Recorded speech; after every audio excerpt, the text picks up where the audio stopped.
नमस्कार सर्वांना, मी आहे अर्पिता आणि माझ्या कुकिंग ब्लॉगमध्ये तुम्हा सर्वांचं स्वागत आहे. आज द्वादश आहे आणि द्वादशीचं जेवण म्हणजे उपवास सोडण्यासाठी जे केलेलं आहे, वाघाटेची भाजी आणि पुरणपोळी. वाघाटेची भाजी ही रानभाजी आहे, त्याची पण रेसिपी मी दाखवणार आहे आणि पुरणपोळीसुद्धा कसे करायचे ते सुद्धा दाखवणार आहे. पुरणपोळीसाठी हरभरा डाळ मी भिजत घातलेली आहे.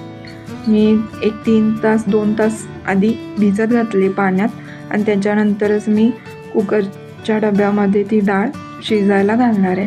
कारण भिजल्यामुळे 2 ते 3 शिट्ट्यामध्येच आपली डाळ कणी खूप छान शिजते. जास्त वेळ द्यावा लागत नाही. 4 ते 5 शिट्ट्या नाही भिजवली तर जास्त वेळ लागतो शिजवायला कुकरला. त्यामुळे मी आधीच भिजवून घेते आणि ही डाळ आता मी 3 शिट्ट्यामध्ये कुकरला शिजवून घेणार आहे छानपैकी. ह्याच्यामध्ये पाणीसुद्धा घेतलेलं आहे. 1 वाटी ही डाळ होती. 1 वाटी डाळीसाठी थोडं पाणी घालून 2 डब्यामध्ये मी अशी शिजत ठेवलेली आहे. 2 वाटी डाळ आणि आता इथं कणिक मळते. गव्हाचं पीठ 2 ते 3 वाटी घेतलेले आहे आणि 1 वाटी ही मैदा घेणार आहे. तुम्ही पूर्ण मैद्याचे सुद्धा करू शकता पोळ्या, नाहीतर चपातीचं जे गव्हाचं पीठ आहे ते सुद्धा तुम्ही घेऊ शकता. मी दोन्ही मिक्स करून घेते आणि याच्यामध्ये हळद घातलेली आहे आणि थोडंसं चवीनुसार मीठ घातलेलं आहे आणि याच्यात थोडं करत असं पाणी मळून घेणार आहे चांगली.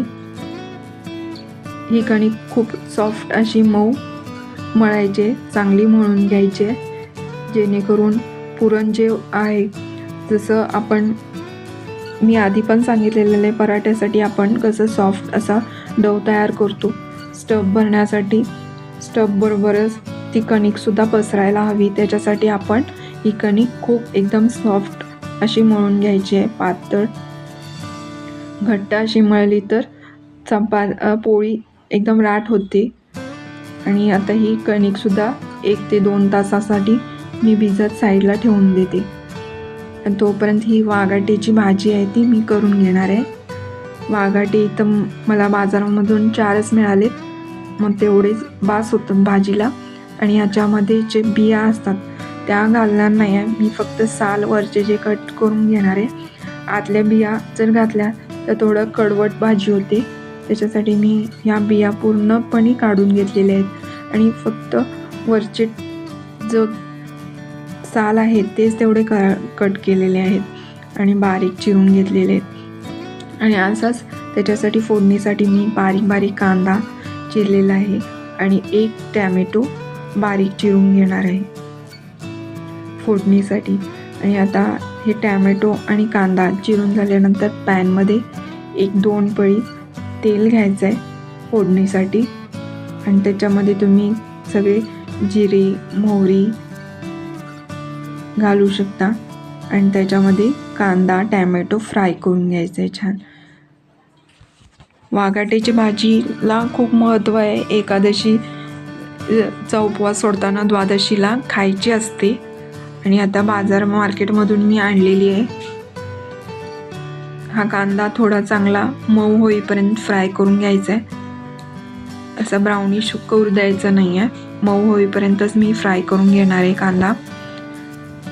आणि याच्यामध्ये फ्राय झाल्यानंतर टॅमॅटो सुद्धा याच्यामध्ये चांगला फ्राय करून घ्यायचा आहे मऊ होईपर्यंत. वाघाटेची भाजी ही रानभाजी आहे आणि पौष्टिक सुद्धा आहे. औषधी आहे. ही खावी. आपल्याला ही एकादशी द्वादशीच्या दिवशी मिळते बाजारात आणि सर्वांनी करून खाल्ली पाहिजे ही भाजी. ह्याच्यासाठी मी धणे जिरे पावडर, गरम मसाला आणि 1 चमचा लाल तिखट, काश्मीरी लाल तिखट मी टाकलेलं आहे इथं. आणि हे सर्व मसाले बारीक लो फ्लेमवरतीच मी फ्राय केलेले आहेत. आणि आता ही वाघाटे जे चिरले होते ते सुद्धा घातलेले आहेत. आणि थोडीशी तुरीची डाळ मी 1-2 चमचे भिजत घातली होती थोड्या वेळासाठी, ती सुद्धा ह्याच्यामध्ये घातली आहे. आणि आता थोडंसं पाणी एक अर्धी वाटी होईल एवढं पाणी घालून मी आता ही चांगली शिजवून घेणार आहे भाजी. एक 10 ते 15 मिनिटातच चांगली शिजून तयार होते आणि खूप टेस्टी पण होते, छान होती ही भाजी. आणि अशा प्रकारे मी इथे 1.5 कप पाणी घातलेलं आहे. एक वाटी ते 1.5 वाटी असं पाणी होईल, असं छानपैकी असं शिजून ही भाजी तयार होते. चवीनुसार मीठ सुद्धा घातलेलं आहे आणि याला मी एक 10 मिनिटं शिजेल याच्यासाठी मी झाकून ठेवते साईडला. 10 मिनिटं लो फ्लेमवरती शिजू दिलेले. आणि आता पुरणपोळीसाठी हा गूळ मी असा बारीक बारीक चिरून घेते. गूळ तुम्ही गुळाची पावडरसुद्धा बाजारात मिळते, तीसुद्धा तुम्ही मार्केटमधून आणला तरी चालेल. आणि आपली ही हरभऱ्याची डाळ, पोळीची डाळ ती शिजून तयार आहे. पाहू शकता डाळ शिजलेली आहे चांगली. 3 शिट्यामध्येच 3 विसलमध्ये शिजते ही डाळ. आपण भिजत घातली तर आधी 1-2 तास भिजत घालायची. आणि आता ह्याच्यामध्ये गाळून घेते मी चाळणीमधून. ह्याच्यातलं पाणी आणि ही डाळ असे सेपरेट करून घ्यायचे छानपैकी असं पाणी. ही कटाची आमटी जशी करण्यासाठी मी ते पाणी ठेवलेलं आहे. आणि आता ही डाळ आणि या डाळीमध्ये मी गूळ घालणार आहे. हा कट केलेला बारीक बारीक केलेला, मोठा मोठा घ्यायचा नाही आहे कट, नाहीतर तो पटकन विरघळत नाही त्याच्यामध्ये डाळी. त्याच्यासाठी मी असा बारीक बारीक कापूनच घेतलेला आहे गूळ. आणि आता ह्याच्यामध्ये वेलदोडे पावडर घातलेली आहे. वेलदोडे बारीक केलेले आहेत. वेलदोडे हे घालणे खूप गरजेचे आहे, त्याशिवाय पुरण हे छान स्वादिष्ट होत नाही. त्याच्यासाठी वेलदोडे हे घालाच. आणि आता हे छानपैकी पाणी पण ह्याला मॉइश्चर चांगलं सुटलेलं आहे, गुळाचं पाणी झालेलं आहे. आणि हलवून हे पूर्ण आटू द्यायचं आहे. आणि याच्यामध्ये मी आता हा चमचा घालून बघते. हा जर असा उभा राहिला तर समजायचं पूर्ण ह्याच्यामध्ये तयार झालेलं आहे पुरण. ह्याच्यातलं पूर्ण मॉइश्चर गेल्यानंतरच मी घेतलेलं आहे चाळणीमध्ये. ही पुरणाची चाळण आहे, ह्याच्यातून असं पळीनं प्रेस करून दाब देऊन की नाही ह्याच्यामध्ये बारीक पुरण असं खालीमध्ये पडतं चाळणीतून खाली भांड्यात.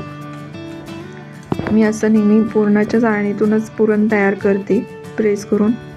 पाहू शकता एकदम बारीक झालेलं आहे पूर्ण, छान तयार झालेला आहे पुरणाचा गोळा. आणि आता मी ही पुरणपोळी लाटायला घेते. आता एकदम सॉफ्ट असा गोळा झालेला आहे, कणिक आपली 2 तास भिजल्यामुळे. आणि आता मी हा गोळा जो कणकेचा घेतलेला आहे त्याच्यापेक्षा जास्त पुरणाचा गोळा घेणार आहे, ज्याच्यामुळं खूप छान अशी पुरणपोळी मस्त पुरणाची तयार होते.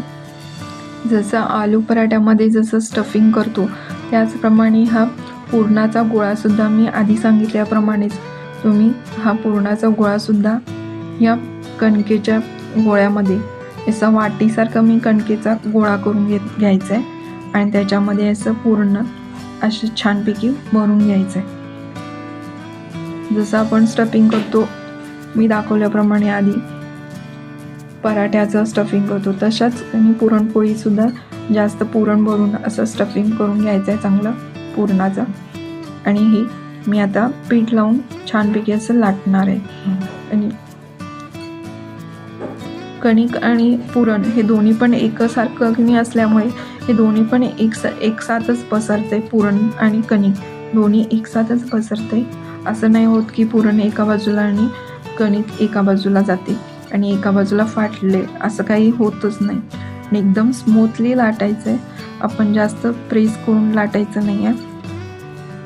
एकदम छान असं तुम्ही लाटू शकता. कणिक व्यवस्थित स्प्रेड होते आणि पुरणसुद्धा एकसारखंच पसरते आणि कुठेही पोळीही फाटलेली नाही, कट झालेली नाही आहे. आणि पुरण एकदम स्मूथ झालेलं असल्यामुळे छान पुरणपोळी टम्म फुगते सुद्धा.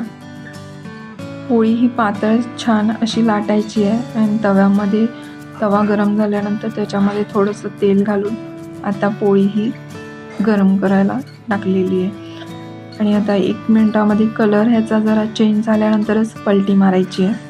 आणि ह्याच्यावरती तेल थोडंसं लावून घ्यायचं आहे. तुम्ही तेलाच्या ऐवजी तूप पण लावू शकता, तेल लावू शकता, तुमची मर्जी. तूप लावल्यानंतर पण खूप छान अशा पुरणपोळ्या छान टेस्टी अशा बनतात. तूप जरी लावला तरी चालेल. इथं आता मी तेलच लावलेलं आहे. आणि आता 1 मिनिटामध्ये दुसरी बाजूसुद्धा अशी पलटून ही चांगली तेल लावून घेते. छानपैकी असा गोल्डन ब्राऊन कलर येईपर्यंत पोळी अशी छान खरपूस अशी भाजून घ्यायची आहे. आणि आता ही दुसरी पोळीसुद्धा मी करायला घेते. आणि लक्षात ठेवायचं आहे, आपलं कणिक जेवढं आहे त्याच्यापेक्षा जास्त हे पुरणाचं स्टफिंग पाहिजे, पुरण जास्त पाहिजे, म्हणजे पोळी कशी छान अशी गपगपीत मस्त अशी होते. आणि आपण अशी परत तव्यामध्ये तसंच तेल लावून अशी ही फ्राय करून घेते. आणि पाहू शकता पोळी एकदम अशी छान टम्म फुगलेली सुद्धा आहे. तुमचं पुरण आणि कणिक असे व्यवस्थित छान झालं की पोळी मस्त अशी फुलते, चांगली होते. आणि तुम्ही ह्याला तूप पण लावला तरी चालेल, छान स्वाद येतो. आणि खरपूस असे छान भाजून घ्यायचे पोळी. महाराष्ट्रामध्ये प्रत्येक सणाला पुरणपोळी ही बनवली जातेच आणि सगळ्यांची फेवरेटसुद्धा असते पुरणपोळी. घरात सगळ्यांना आवडते सुद्धा. आणि आता ही मी निवेद्याचं ताट तयार करते द्वादशीचं. आणि हे जेवण जेवूनच आपण उपवास द्वादशीचा सोडतो. दही भात, पुरणपोळी, दूध, आपण गोड पाणीसुद्धा करू शकतो याच्याबरोबर. आणि ही वांग्याची भाजी. आणि आता निवेद्याचं हे असं ताट तयार आहे. हा व्हिडिओ तुम्हाला कसा वाटला हे मला नक्की कमेंट करून सांगा. आणि माझ्या व्हिडिओला लाईक, शेअर आणि सबस्क्राईब करायला विसरू नका. तोपर्यंत सर्वांना माझा धन्यवाद.